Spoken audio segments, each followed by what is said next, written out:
untuk memandu kegiatan kita pada hari ini tentang aksi nyata budaya positif, dan ini nanti yang akan disampaikan oleh Bapak Eliza Nurul Halawa SPD CGP Angkatan 11 Kabupaten Nias, Sumatera Utara. Untuk mempersingkat waktu, kami langsung persilakan kepada Bapak Halawa untuk menyampaikan materi. Baik, terima kasih kesempatan yang diberikan kepada saya. Izin kepada Bapak Kepala Sekolah dan Bapak dan Ibu Guru untuk menyampaikan aksi nyata budaya positif di sekolah kita untuk memenuhi tugas sebagai seorang calon guru penggerak Angkatan 11 Kabupaten Nias, Sumatera Utara. Jadi Bapak Ibu, sebelum kita mulai untuk lebih semangat, kita melakukan ice breaking terlebih dahulu. Saya harap kepada Bapak dan Ibu Guru supaya berdiri semua.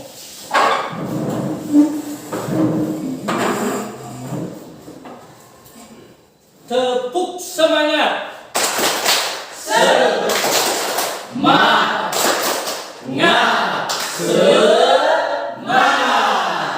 Baik, silakan duduk Bapak dan Ibu Guru. Terima kasih. Baik, saya akan memaparkan tentang budaya positif di sekolah kita. Mungkin Bapak dan Ibu Guru sudah pernah mendengar tentang budaya positif. Apakah dengar Bapak dan Ibu Guru ada yang tahu tentang budaya positif? Sebelum kita lanjut ke materi selanjutnya. Dari saya, Pak. Ya, silakan Pak. Kebiasaan yang baik. Benar, kebiasaan yang baik. Ada lagi? Tentang nilai-nilai. Tentang nilai-nilai. Benar sekali Bapak dan Ibu, budaya positif itu merupakan nilai-nilai positif, nilai-nilai kebajikan yang harus diterapkan di sekolah kita. Contohnya nanti selanjutnya akan kita bahas mengenai rasa hormat, empati. Nah, jadi kita ajarkan itu kepada murid-murid kita di SD kita ini. Baik Bapak dan Ibu, agenda yang kita laksanakan pada pemaparan kali ini adalah pembukaan, kemudian kompetensi lulusan, kemudian diskusi tematik, tanya jawab, dan terakhir nanti refleksi apa yang telah kita dapatkan dalam pertemuan ini. Perlu saya sampaikan adalah tujuan pembelajaran kita pada kegiatan ini adalah menciptakan lingkungan sekolah yang memiliki nilai-nilai kebajikan universal. Itulah tujuan kegiatan kita pada saat ini Bapak dan Ibu.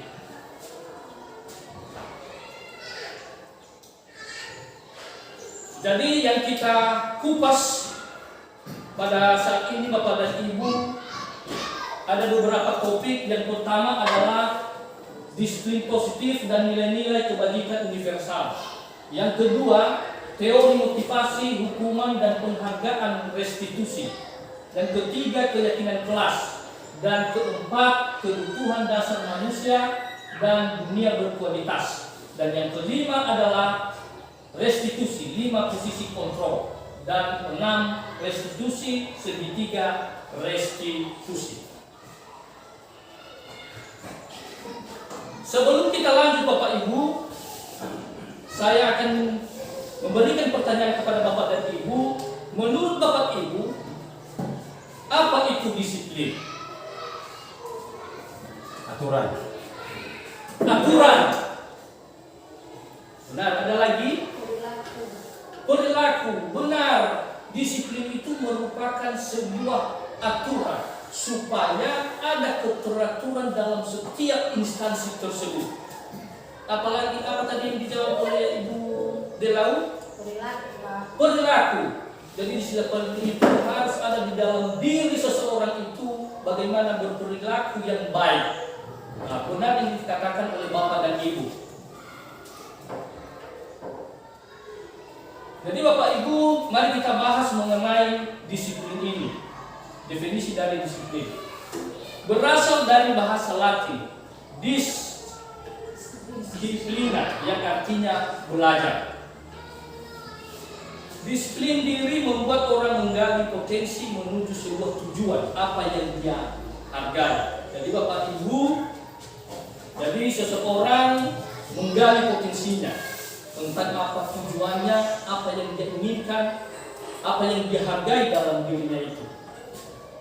Kemudian, namun dalam budaya kita, makna kata disiplin telah berubah menjadi sesuatu yang dilakukan seseorang pada orang lain untuk mendapatkan kepatuhan. Kecenderungan umum adalah menghubungkan kata disiplin dengan ketidaknyamanan, bukan dengan apa yang kita hargai atau pencapaian suatu tujuan mulia. Jadi selama ini kadang kita salah persepsi tentang disiplin ini.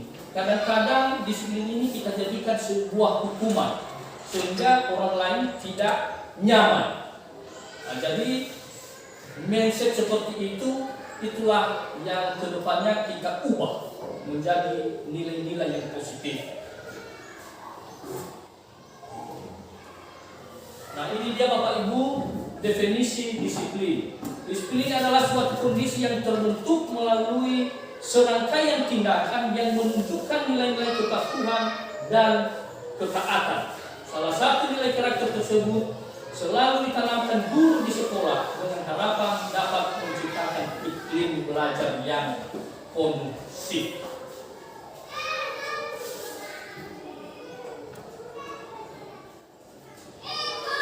Selanjutnya tentang nilai-nilai kebajikan universal. Nilai-nilai kebajikan adalah sifat-sifat positif manusia yang merupakan tujuan mulia yang ingin dicapai setiap individu. Jadi harapan-harapan kita di dalam diri kita sendiri adalah supaya mencapai tujuan positif yang mulia. Itu Bapak Ibu. Kemudian nilai-nilai tersebut bersifat universal dan lintas bahasa, suku bangsa, agama maupun latar belakang. Jadi nilai-nilai itu bisa kita terapkan melalui lintas bahasa, suku bangsa, agama maupun latar belakang.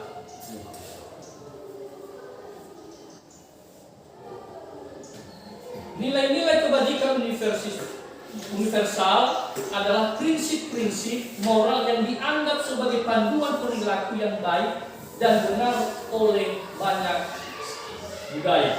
Jadi nilai-nilai kebajikan ini kita jadikan sebagai panduan dalam perilaku kita setiap hari. Nah, apa saja nilai-nilai kebajikan universal itu Bapak Ibu? Nah, ini dia berupa keadilan, keselamatan, tanggung jawab, kejujuran, rasa syukur, lurus hati, berprinsip, integritas, kasih sayang, rajin, berkomitmen, percaya diri, kesabaran, keamanan, dan lain-lain.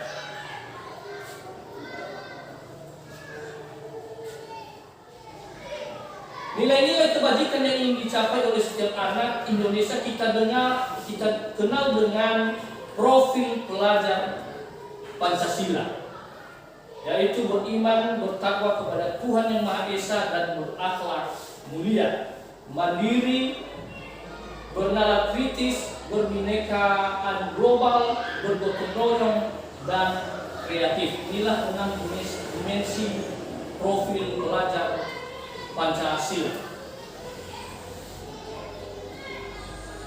Baik Bapak dan Ibu, kita masuk pada topik yang kedua, yaitu teori motivasi, hukuman, dan penghargaan. Sebelum kita lanjut Bapak Ibu, saya minta Bapak dan Ibu dengan pernyataan-pernyataan ini memberikan nanti pendapatnya apakah setuju atau tidak setuju. Jadi ada beberapa pernyataan di atas Bapak Ibu dan Bapak Ibu nanti menjawabnya. Yang pertama, hukuman di sekolah dapat mendisiplinkan anak. Setuju apa tidak setuju? Tidak setuju. Nah, kedua, pemberian hukuman dengan hal positif seperti membaca atau membersihkan halaman sekolah dapat meningkatkan disiplin anak. Setuju. Ketiga, memberi penghargaan dapat meningkatkan motivasi belajar anak. Tidak setuju.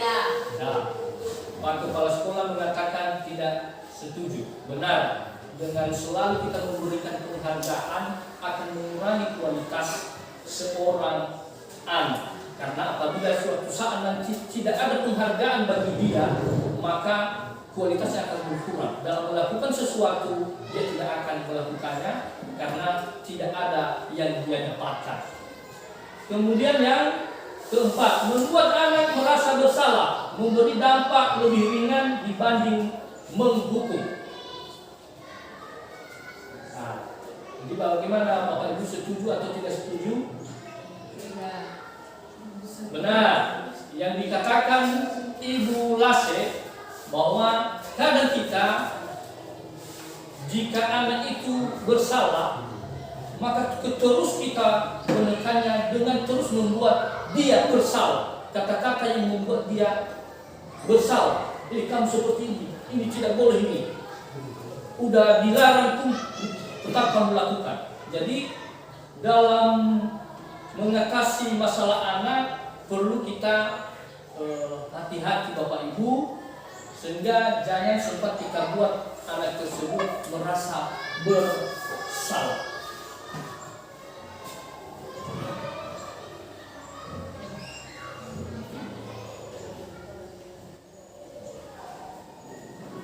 Selanjutnya Bapak Ibu, teori motivasi perilaku manusia. Jadi yang pertama di sini, untuk menghindari ketidaknyamanan hukuman, ada motivasi.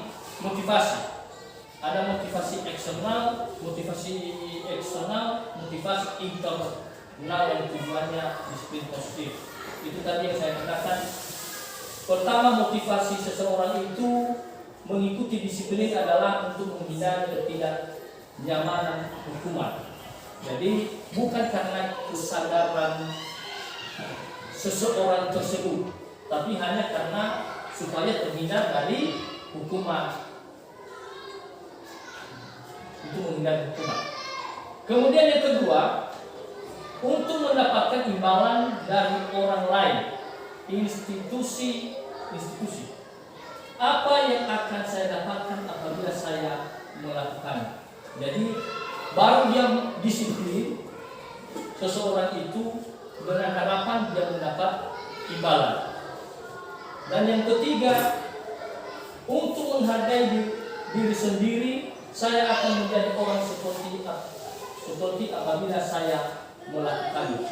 Jadi ini bentuk kesadaran sendiri untuk menghargai dirinya sendiri, sehingga dia melakukan sesuatu hal yang positif, melakukan hal-hal yang baik, disiplin dengan kesadaran sendiri, menghargai dirinya sendiri, dan menghargai orang lain.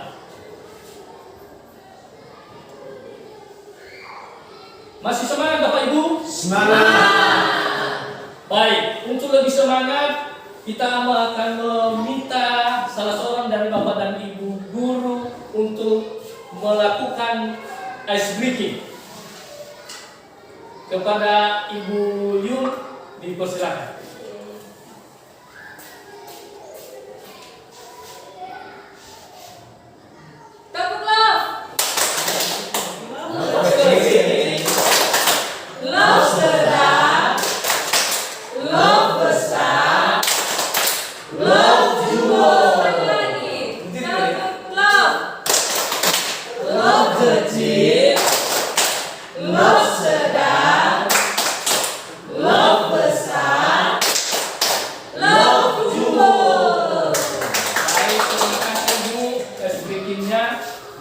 Baik, mudah-mudahan kita masih semangat. Kita teruskan Bapak dan Ibu.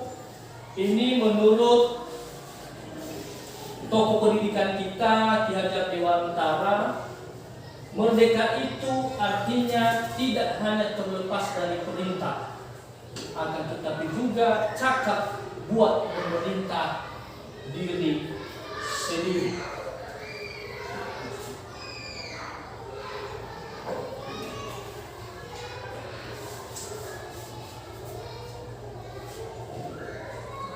Bahwa penghargaan berlaku sama dengan hukuman, dalam arti meminta atau membujuk seseorang melakukan sesuatu untuk memenuhi suatu tujuan tertentu dari orang yang meminta membujuk.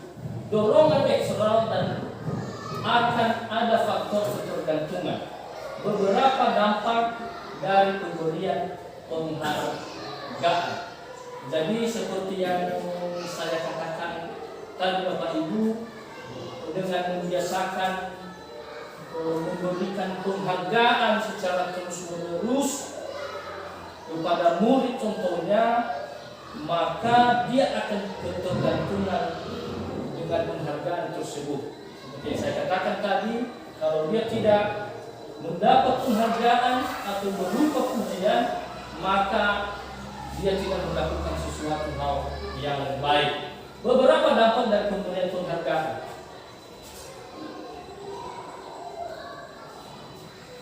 Pengaruh jangka pendek dan jangka panjang. Penghargaan merusak hubungan. Jadi dengan pemberian penghargaan Bapak Ibu dapat merusak hubungan. Apabila suatu saat nanti tidak diberikan penghargaan kepada murid, maka dia tidak melakukan hal yang baik. Penghargaan menghukum, penghargaan menurunkan kualitas. Seperti yang saya katakan tadi, kualitas seseorang itu akan menurun. Dia tidak melakukan sesuatu kalau dia tidak mendapat penghargaan. Ketepatan penghargaan mengurangi kreativitas. Penghargaan mematikan kreativitas. Sehingga dengan tidak diberikan penghargaan, maka dia tidak akan kreatif dalam dirinya. Penghargaan tidak efektif. Penghargaan mengurangi motivasi intrinsik, istilahnya ini dari dalam dirinya, dari dalam diri tidak ada keinginan untuk melakukan hal-hal yang baik atau hal-hal perilaku yang merupakan suatu disiplin.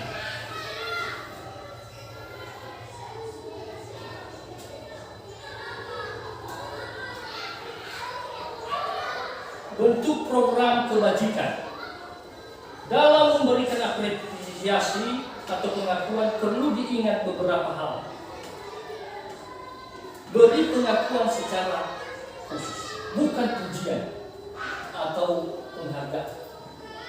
Kita memberi pengakuan atas apa yang dilakukan oleh si anak, atas apa prestasi si anak tersebut. Benar, kamu telah melakukan hal yang benar. Beri pengakuan secara pribadi, beri pengakuan kepada semua murid secara bergantian. Jangan hanya satu dua orang. Beri pengakuan secara konsisten, tidak terhenti-henti. Kemudian fokus pada proses. Contoh pengakuan apresiasi kebajikan. Seperti ini Bapak dan Ibu, kita akan mengatakan seperti ini kepada murid kita. Kemarin saya perhatikan, seperti itu terdengar, rasa empatimu besar sekali pada saat menolong murid baru di kelas kita. Itu bentuk pengakuan kita terhadap murid. Saya menghargai kepedulianmu pada saat kamu membantu teman-temanmu di tugas kelompok. Terima kasih untuk rasa tanggung jawabmu pada saat kamu memungut kertas-kertas yang berserakan di lantai.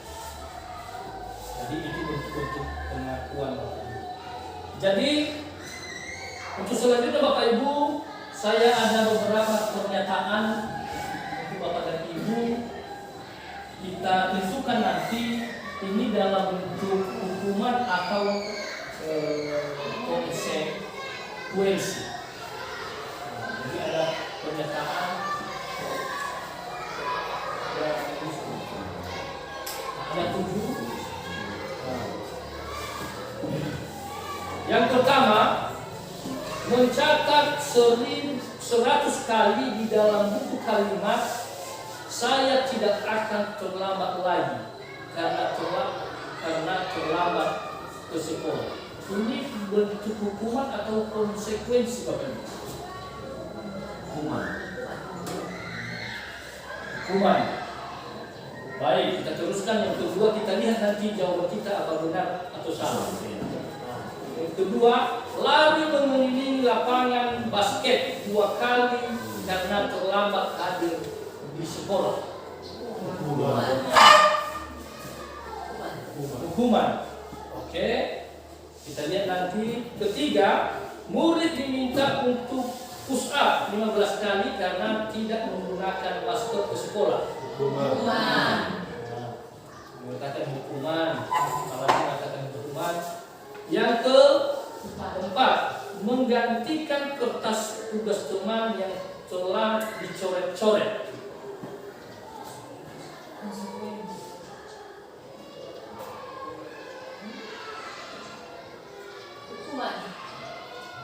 Dari Ibu Waru, hukuman.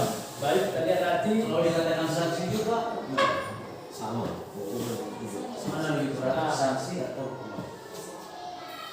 sama-sama hukuman? Sama sebenarnya hukuman. Tapi misalnya volumenya lebih besar hukuman daripada sanksi.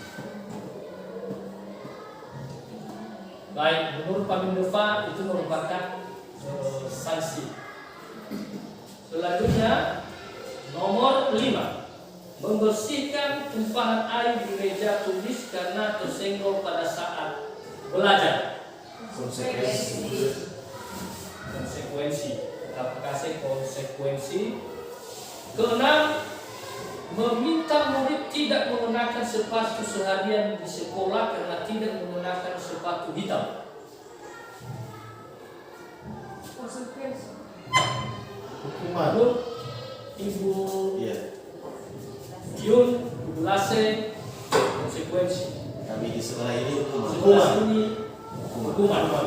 Oke, kita lihat nanti. Yang ketujuh, lari mengelilingi lapangan basket 2 kali karena terlambat 10 menit untuk pelajaran PJOK. Baik, Bapak dan Ibu, kita sudah menjawab semua. Dan mari kita saksikan jawaban-jawaban kita, apakah benar atau tidak yang telah kita jawab. Yang pertama, mencatat 100 kali di dalam buku kalimat, saya tidak akan terlambat lagi karena terlambat ke sekolah. Nah, jawabannya adalah bentuk hukuman. Jadi ada benar tadi. benar kita semua. Dua, lari mengelilingi lapangan basket 2 kali karena terlambat hadir di sekolah. Itu bentuk hukuman. Yang ketiga, murid diminta untuk push up 15 kali karena tidak menggunakan masker ke sekolah. Hukuman. Menggantikan kertas tugas teman yang telah dicoret-coret. Konsekuensi. Ada yang benar tadi? Yang kelima, membersihkan tumpahan di meja tulis karena tersenggol pada saat belajar. Ada yang benar tadi? Keenam, meminta murid tidak mengenakan sepatu seharian ke sekolah karena tidak menggunakan sepatu hitam. Dan yang ketujuh, lari mengelilingi lapangan basket 2 kali karena terlambat 10 menit untuk pelajaran PJOK. Salah kami semua. Rupanya ini adalah konsekuensi.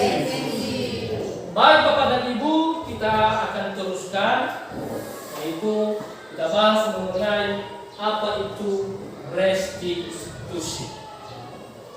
Restitusi adalah proses menciptakan kondisi bagi murid untuk memperbaiki kesalahan mereka, sehingga mereka dapat kembali ke kelompok mereka dengan karakter yang lebih kuat. Jadi itu yang kita bahas selanjutnya Bapak Ibu. Dalam kondisi murid mempunyai kesalahan, kita akan berusaha supaya siswa itu bisa memperbaiki masalahnya sendiri dan kembali ke kelompoknya sehingga dia lebih kuat lagi. Nah, itu yang kita usahakan. Restitusi juga merupakan proses kolaborasi yang mengajarkan murid untuk mencari solusi atas masalah mereka dan membantu murid untuk berpikir. Ini dalam sebuah kasus, sebuah masalah anak, kita tanya kepada siswa, kita identifikasi permasalahan dan apa solusinya, kita selesaikan secara bersama-sama dengan siswa. Ini menjadi seperti apa mereka, itu juga kemuliaannya, dan bagaimana mereka memperlakukan orang lain. 9 ciri-ciri restitusi. Belajar dari kesalahan, bukan menebus kesalahan. 2. Memperbaiki hubungan. 3. Menawarkan, bukan memaksa. 4. Restitusi diri adalah cara terbaik. 5. Menuntun untuk melihat ke dalam diri. 6. Mencari kebutuhan dasar yang mendasari tindakan. 7. Berfokus pada karakter, bukan tindakan. 8. Berfokus pada solusi. Dan yang ke-9, mengembalikan murid yang berbuat salah pada kelompoknya. Jadi itu ada 9 tadi Bapak Ibu ciri-ciri restitusi itu. Mungkin mari kita flashback kembali apa yang telah kita perbuat selama ini, apakah sudah benar atau tidak, apakah sudah sesuai dengan yang kita baca ini di atas atau tidak. Kadang-kadang kalau menyelesaikan masalah itu, kadang kita mengeluarkan suara bentakan, marah, emosi yang luar biasa. Jadi sebenarnya itu kurang tepat pada ini. Oke, lanjut. Baik, kita masuk pada topik yang ketiga, yaitu keyakinan kelas.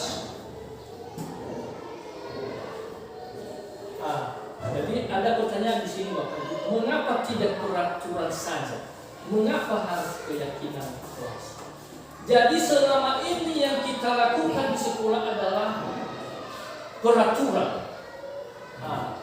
Sebenarnya yang lebih tepatnya itu mengapa keyakinan kelas?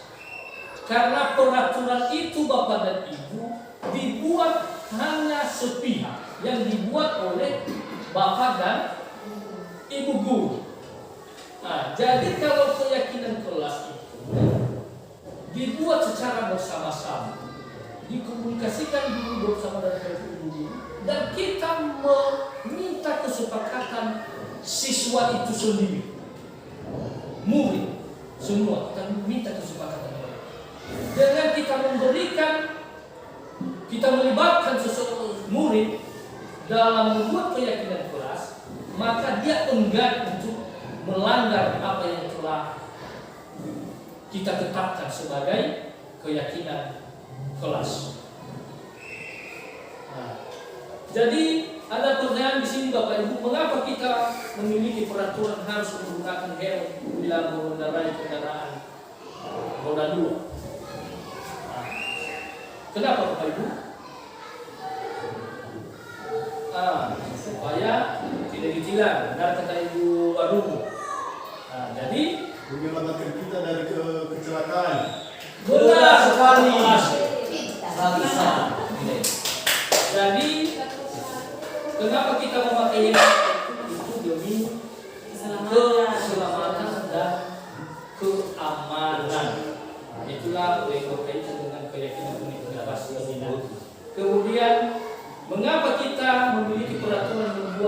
sampah di tempatnya supaya lingkungan bersih. Berarti itulah keyakinan kelas kita. Kita buat nanti keyakinan kelas kita seperti itu. Kalau di aturan itu dilarang membuang sampah, tapi kita menggunakan kata-kata yang positif. Contohnya, mengapa kita memiliki peraturan membuang sampah di tempatnya? Supaya apa tadi? Lingkungan bersih. Supaya lingkungan bersih. Jadi tidak peraturan itu dilarang terus.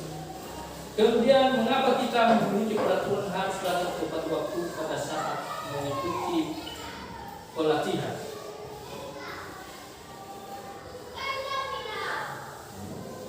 Mengapa kita memiliki peraturan harus datang tepat waktu pada saat mengikuti pelatihan? Karena bagian dari disiplin. Takutnya nggak kena kebagian sertifikatnya Pak. Nah itu menurut paling lupa kalau pelatihannya. Dan ada soal saya Pak. Ya. Ketika datang tepat waktu pada saat pelatihan itu dapat menciptakan rasa hormat dan kepercayaan di antara orang-orang di sekitar kita. Benar. Kalau sertifikatnya Bu gimana? Bisa juga tidak.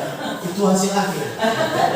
Membuat nyaman dimanapun kita berada, kita akan disenangi orang dan lingkungan akan merasa nyaman dan aman ketika kita mengikuti hal-hal yang disiplin. Oke, lanjut.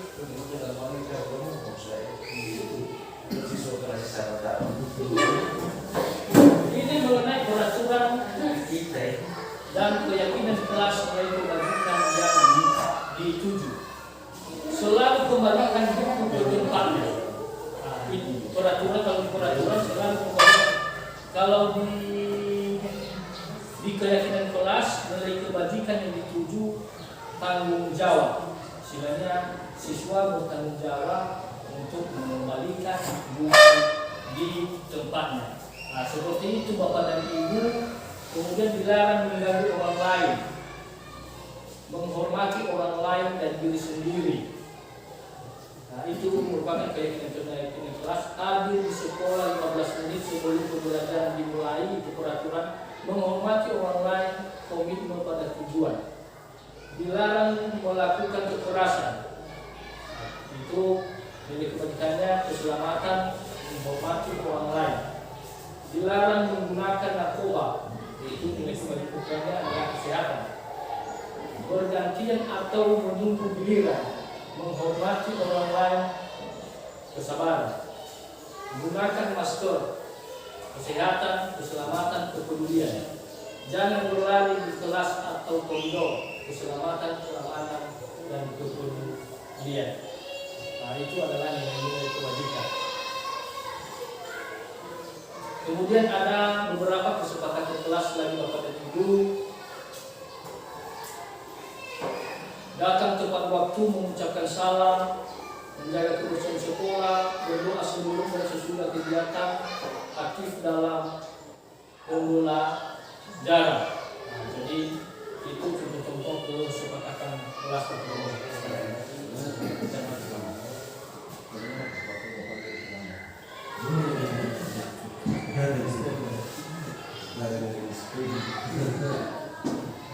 Topik yang keempat Bapak Ibu yaitu kebutuhan dasar manusia dan dunia berkualitas. Jadi Bapak dan Ibu ada 4 kebutuhan dasar manusia. Kasih sayang dan rasa diterima. Kemudian penguasaan, dan yang ketiga kesenangan, dan keempat kebebasan. Oke, dan itu. Perilaku siswa, mari kita perhatikan Bapak Ibu. Memukul teman yang menghinanya.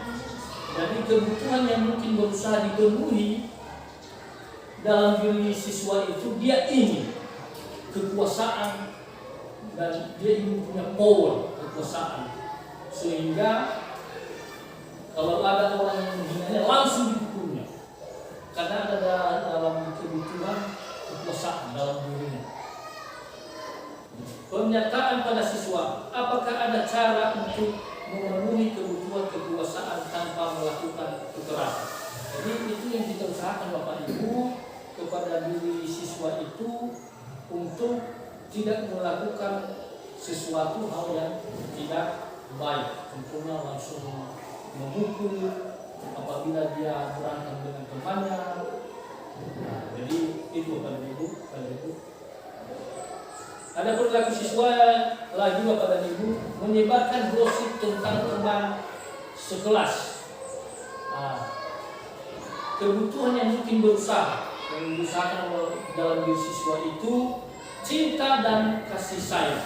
Kalau saya menjelek-jelekan orang lain, mungkin ada orang yang akan suka sama saya.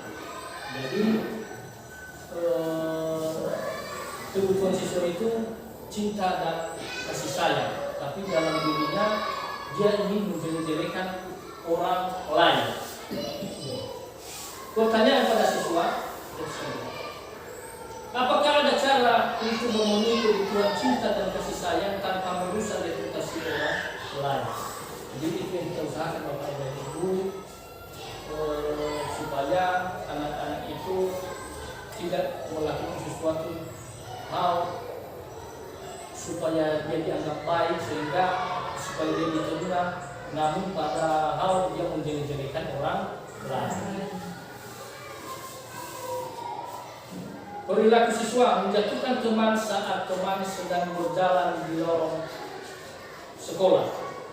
Nah, kebutuhan yang mungkin berusaha senang, bercanda.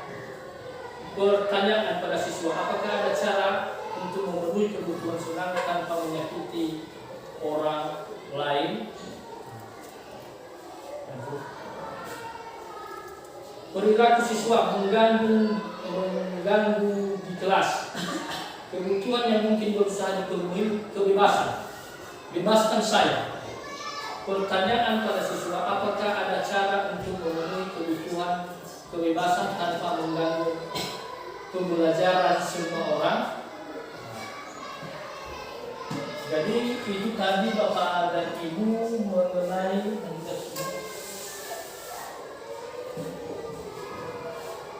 kebutuhan dasar manusia. Jadi lanjut.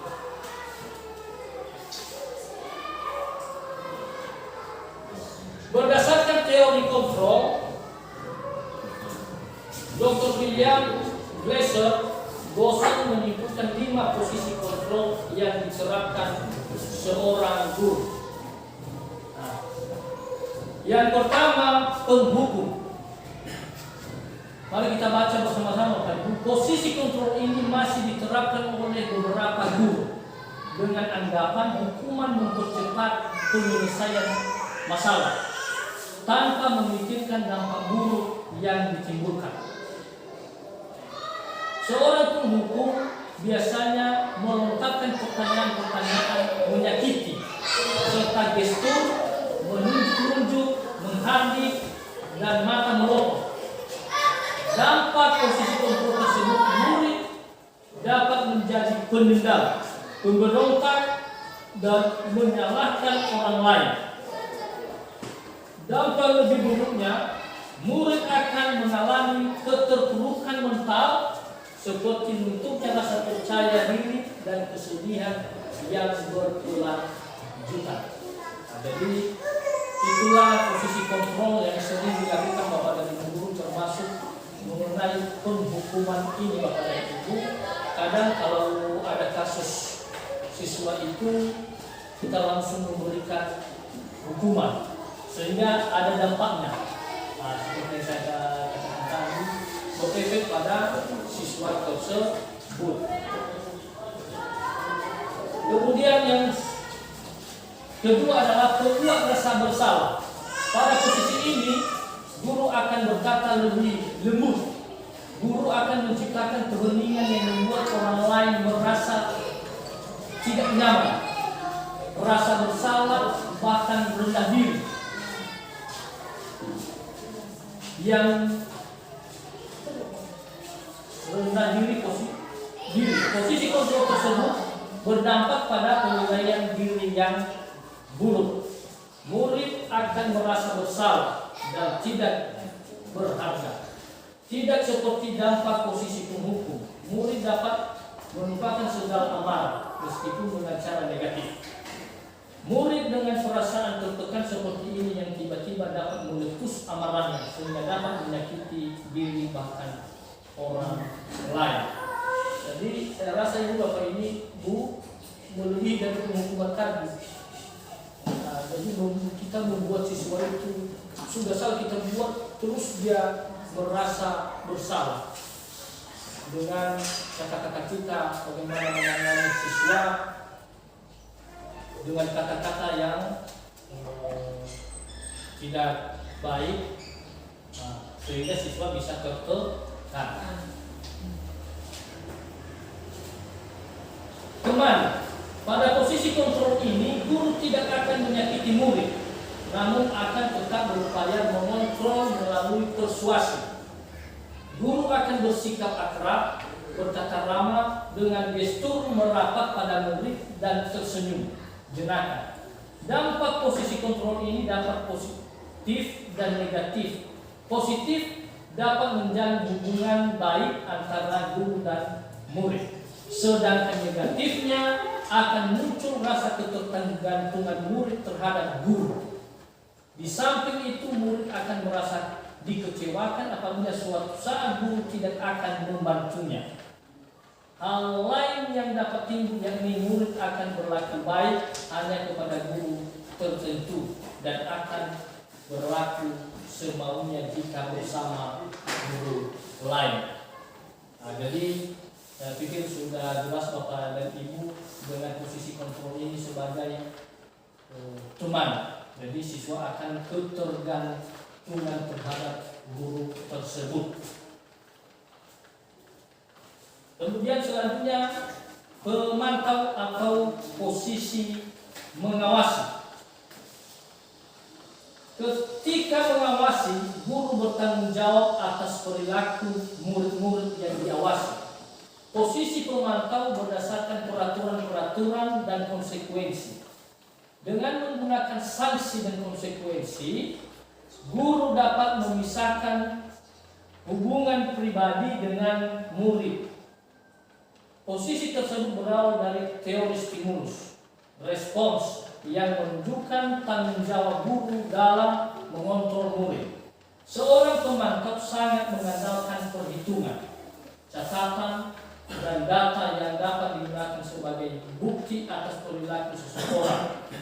Akibatnya dari posisi kontrol ini, murid memahami sanksi yang harus dijalankan karena telah melanggar salah satu tata tertib atau peraturan sekolah. Jadi posisi kontrol ini Bapak Ibu sebagai seorang pemantau atau mengawasi, sehingga murid merasa takut dengan sanksi yang akan diberikan. Dia tahu tentang sanksi yang akan diberikan kepadanya. Kemudian manajer, posisi di mana guru melakukan sesuatu bersama murid, mempersilahkan murid mempertanggungjawabkan perilakunya, mendukung murid agar dapat menemukan solusi atas permasalahan sendiri. Pada posisi ini, murid diajak untuk menganalisis kebutuhan sendiri maupun kebutuhan orang lain. Di sini penekanan bukan pada kemampuan membuat konsekuensi, namun bagaimana dapat berkolaborasi dengan murid dan memperbaiki kesalahan yang telah dilakukan. Dengan memosisikan diri sebagai manajer akan berdampak negatif bagi kemata karakter murid. Jadi posisi yang baik itu sebenarnya Bapak Ibu sebagai posisi manajer. Sehingga bila ada kasus murid itu diselesaikan dengan baik dengan meminta kepada siswa, mengidentifikasi siswa dengan bertanya, apa benar kamu telah melakukan ini, dan apa kamu tahu itu adalah perbuatan yang salah? Jadi mungkin siswa akan menjawab, iya Pak. Namun bagaimana cara menyelesaikannya? Nah, itu kita tanya kepada siswa. Jadi itulah posisi materi. Jadi mari kita lihat bersama-sama Bapak dan Ibu motivasi yang saya katakan tadi, identitas gagal, identitas berhasil sukses, identitas berhasil sukses. Jadi ada 5 tadi: posisi kontrol, penghukum, pembuat rasa bersalah, teman, pemantau, dan manajer. Dengan mengajukan pertanyaan.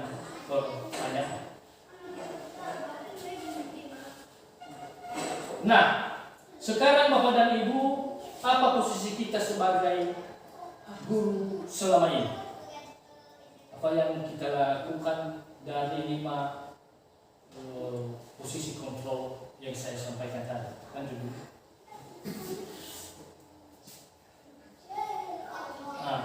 Jadi selama ini apa yang telah kita lakukan, Pak Ibu? Apa kita sebagai penghukum, pembuat rasa bersalah, atau teman, atau sebagai manajer tadi? Tergantung gurunya. Tergantung gurunya. Kalau tidak gurunya juga banyak. Ya, pantauan saya Pak Lawat selama ini banyaknya di posisi teman. Kita mendukung lebih dekat dengan anak. Nah, kadang-kadang jarang sekali di posisi manajer. Kalau pantauan saya tidak tahu bagaimana dengan Bapak Ibu selama ini di kelas. Jadi saya juga seperti itu Pak, kalau menyelesaikan masalah itu saya juga sebagai teman juga, Ya. dan kadang juga sebagai penghukum. Jarang. Kalau di sekolah kita sepertinya jarang sebagai penghukum.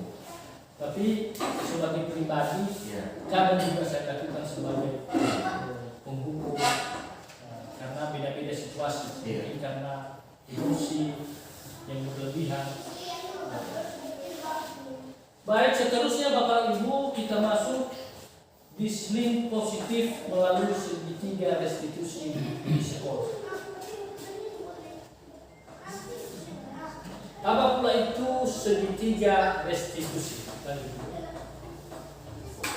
Segitiga restitusi merupakan proses untuk menciptakan kondisi bagi murid untuk memperbaiki kesalahan mereka, sehingga mereka bisa kembali pada kelompok mereka dengan karakter yang lebih kuat. Jadi ini dia Bapak Ibu, segitiga restitusi. Pertama dalam menangani kasus siswa itu,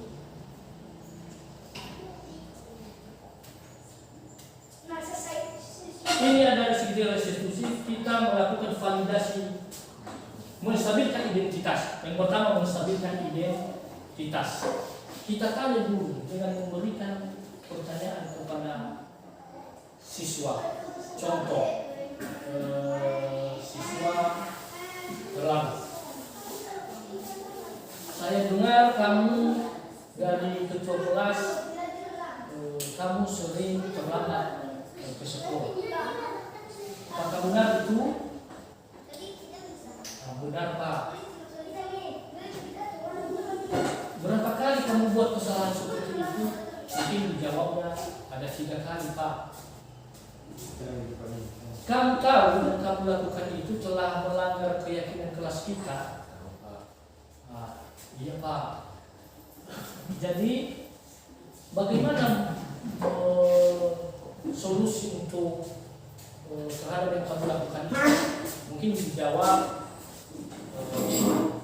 saya tahu itu suatu kesalahan Pak, telah melanggar keyakinan kelas, dan dan saya akan berusaha untuk tetap hadir tepat waktu. Dan kita tanya juga kepada siswa itu, kenapa kamu sering terlambat? Mungkin siswa itu begadang, main HP. Nah, jadi dengan kita tahu itu, kita tanya kepada siswa, berarti kalau main HP itu membuat kamu terlambat datang ke sekolah. Jadi bagaimana solusinya? Solusinya adalah tidak begadang lagi dan tidak main HP lagi. Itulah menstabilkan identitas dengan memberikan pertanyaan, kemudian validasi kebutuhan, kemudian menanyakan keyakinan. Itu ada 3 tentang segitiga restitusi. Itu di sana kamu tentu punya alasan mengapa melakukan itu. Adakah cara yang lebih efektif untuk mendapatkan apa yang kamu butuhkan?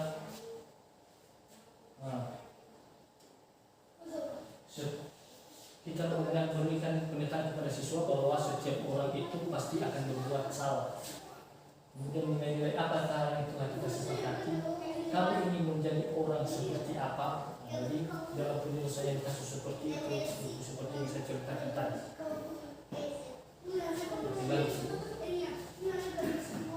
Langkah-langkah penerapan segitiga restitusi. Menstabilkan identitas untuk membuat anak yang merasa gagal karena berbuat salah menjadi positif terhadap dirinya. Seperti yang tadi kita usahakan supaya anak itu kembali ke kelompoknya dan menjadi baik. Guru berkata, berbuat salah itu hal yang manusiawi. Nah, itu ucapan-ucapan yang harus kita berikan kepada siswa. Tidak ada manusia yang sempurna. Bapak Ibu juga pernah berbuat salah. Kita pasti bisa menyelesaikan permasalahan ini. Bapak Ibu tidak tertarik untuk mencari tahu siapa yang benar, siapa yang salah. Tapi Bapak Ibu lebih tertarik untuk menyelesaikan masalah. Kalau kamu menyalahkan dirimu sendiri terus-menerus, apakah kamu bersikap baik pada dirimu sendiri? Jadi itu yang kita ucapkan kepada siswa apabila menghadapi suatu masalah.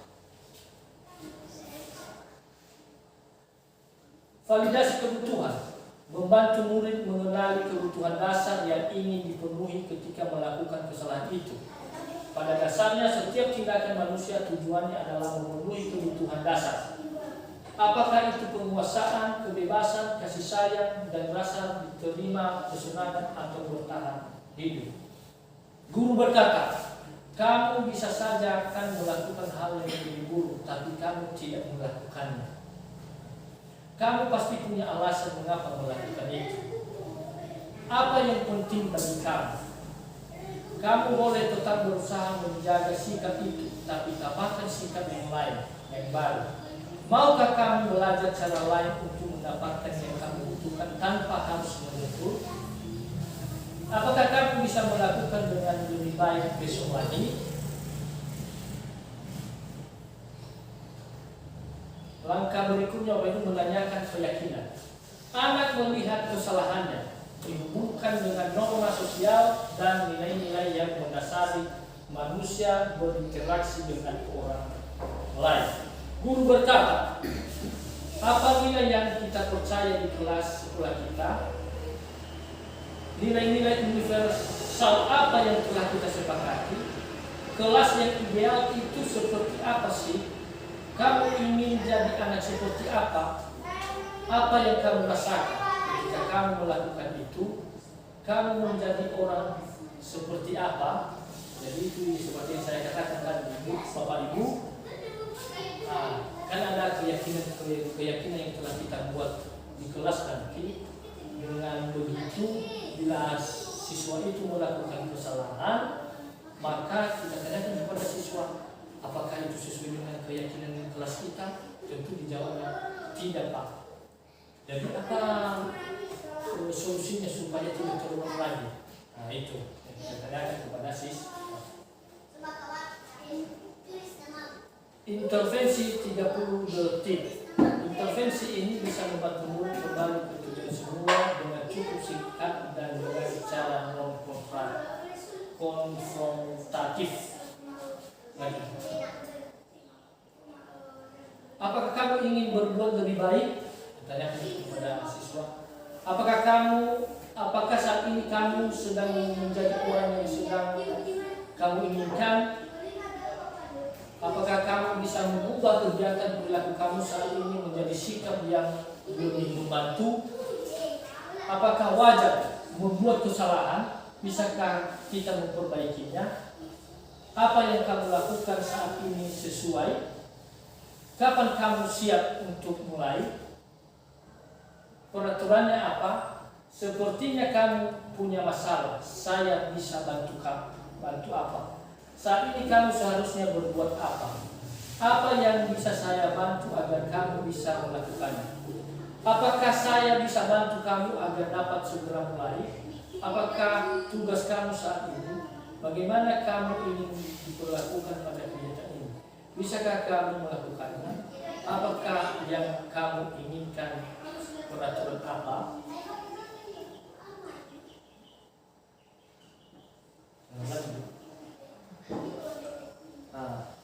Baik Bapak dan Ibu, demikian tadi untuk pemaparan saya tentang budaya positif ini. Jadi mungkin sudah kita dengar bersama dari awal sampai terakhir tadi. Jadi saya meminta refleksi Bapak dan Ibu tentang apa yang telah didapatkan pada saat ini dalam kegiatan aksi nyata ini tentang budaya positif. Mungkin ada yang bisa memberikan refleksi. Silakan Bapak. Silakan kepada Bapak dan Ibu. Kesimpulan baik.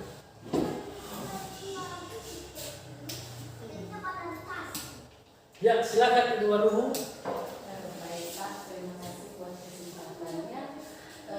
Sebagai refleksi untuk saya atas penjelasan Bapak tentang budaya positif pada saat ini, saya mengambil satu hikmahnya, yaitu bagaimana mendekati anak-anak, apalagi dalam kasus menghukum. Itu saya tertarik dari Pak. Kenapa? Karena selama ini kadang saya melakukan cara kadang membuat anak merasa bersalah, kadang juga membuat menghukum anak dengan membentak, dan kadang juga melakukan secara teman. Dan berdasarkan penjelasan Bapak tadi, yang terbaik adalah sebagai guru, sebagai manajer. Jadi mungkin dengan penjelasan Bapak, kami di sini akan melakukan cara manajer untuk mendekati anak-anak dalam proses menghubung. Terima kasih. Baik Ibu Waruhu, terima kasih atas refleksi yang diberikan. Benar Ibu, mungkin selama ini sebagian Bapak dan Ibu guru melakukan dalam menangani kasus itu, melakukan seperti penghukuman, membuat siswa merasa bersalah. Jadi yang disampaikan Ibu Waruhu benar, kita harus mengambil posisi itu yang terakhir tadi sebagai manajer itu menurut saya yang terbaik. Bagaimana Bapak dan Ibu? Apakah masih ada yang lain? Ada yang lain? Baik, jadi di yang terakhir sepertinya sepakat dengan teman kita di Waruhu menyampaikan refleksi. Kami di sini di posisi yang pertama dulu di kata disiplin. Jadi kata disiplin tadi kita beraneka ragam dari sudut pandang masing-masing. Namun saya melihat bahwa disiplin ini adalah bukan seolah-olah peraturan, tetapi disiplin ini adalah bagaimana cara kita menghargai diri sendiri. dalam bentuk tindakan setiap hari. Kedua, yang terakhir adalah tentang restitusi segitiga. Jadi restitusi segitiga ini kita buat ada 3 cara supaya si anak tidak merasa bersalah dari apa yang kita buat, seperti jauh dari sebagai penghukum, sebagai rasa bersalah tadi, atau juga kita memakai cara sebagai teman, sehingga dengan segitiga restitusi ini sepertinya keyakinan si anak dari kesalahan yang dia buat tetap tumbuh, dan karakter juga si anak akan semakin lebih baik menurut saya di terakhir materi segitiga restitusi. Demikian Pak Alawat. Ya Pak, tentang segitiga restitusi ini benar yang disampaikan oleh Bapak Kepala Sekolah, dan dalam menangani kasus siswa itu harus ketiga ini harus kita terapkan. Yang pertama, menstabilkan identitas, validasi kebutuhan, menanyakan keyakinan. Seperti saya katakan tadi, keyakinan kelas ini kan sudah diketahui oleh siswa, dalam membuatnya pun diketahui siswa, sehingga bila siswa melanggarnya, dia sadar bahwa keyakinan yang dibuat itu adalah saya sudah terlibat dalam membuatnya, sehingga dia akan enggan untuk menyadari dan enggan untuk melakukannya lagi. Itu menurut saya. Bagaimana Bapak dan Ibu? Baik Bapak dan Ibu, terima kasih sudah diberikan kesempatan untuk memaparkan tentang budaya positif ini. Saya berterima kasih kepada Bapak dan Ibu semua telah memberikan waktunya selama kurang lebih 1 jam kepada saya, dan tidak ada balasan dari saya. Biarlah Tuhan yang membalasnya kepada Bapak dan Ibu. Harapan kita supaya apa yang telah kita dapatkan pada saat ini bisa kita terapkan di sekolah kita yang kita cintai ini, SD Potong Muzoy. Bila ada kata-kata saya yang terlanjur dan kekurangan saya dalam memaparkan tentang budaya positif ini, saya mohon maaf dan untuk bisa memaklumi. Demikian, Yahoo! Yahoo!